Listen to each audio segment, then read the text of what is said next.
we can see what happens here. There's really only one thing I want to point out in the story of Potiphar, and that is his name. All right? Joseph has got in the back of his mind, God has got a plan for his life. He's gone into this time of great suffering. This cannot have been a fun experience for him, being betrayed by his own brothers, beaten up, seeing that they want to kill him, and then being sold as a slave. Just think about for a second what kinds of things that might have involved.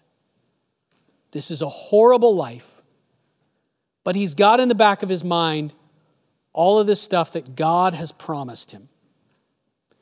And one of those visions is that the 11 stars and the sun and the moon are eventually going to bow down to him. And like we said before, now Joseph is in the land of the sun god.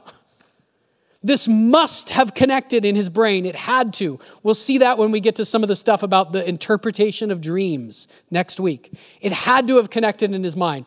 God said, the sun and the moon were going to bow down to me, and now I am in the land of the sun and the moon. And then he gets sold to a guy whose name is given by the sun god, whose name is Sun, Potirah. And then, as time goes on, he watches God's promise come to pass in his life, first in a small way. You can see that Potiphar really, in some ways, bows down to Joseph, not literally, but he gives Joseph more and more responsibility until eventually Joseph is basically the ruler of the household. Everything is under his authority, except for Potiphar himself. Amazing. He must have seen this as a fulfillment of his dream. I think there's really no other way around it in my mind. I think he probably also saw, in this moment, he probably saw what happens with the wife, maybe even as a partial fulfillment, right? The sun and the moon. Joseph was well-built and handsome. No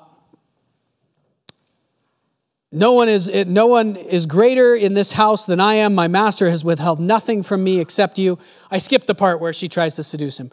But she tries to seduce him. She tries over and over and over again for a long time. She really likes Joseph.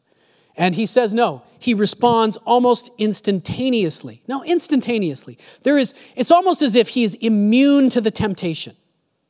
I mean, think about this. How does Joseph resist this temptation? This is part of what it means to walk with God. The whole time throughout his life, Joseph has got his eyes fixed on the one who's walking with him. He knows that God started this thing off. He knows that God has been with him in this. He sees that the position he's gotten into. Joseph is not thinking at this moment that he achieved this great thing with his own power. He can't be. Because if that's what he were thinking, he would have given in to this temptation. Think about it for a minute. If you're in this position, you're thinking, yeah, I'm the ruler of this household because I'm so amazing. If that was the thought, he would have thought, oh, well, now this woman wants to sleep with me? Well, that's because I'm so amazing.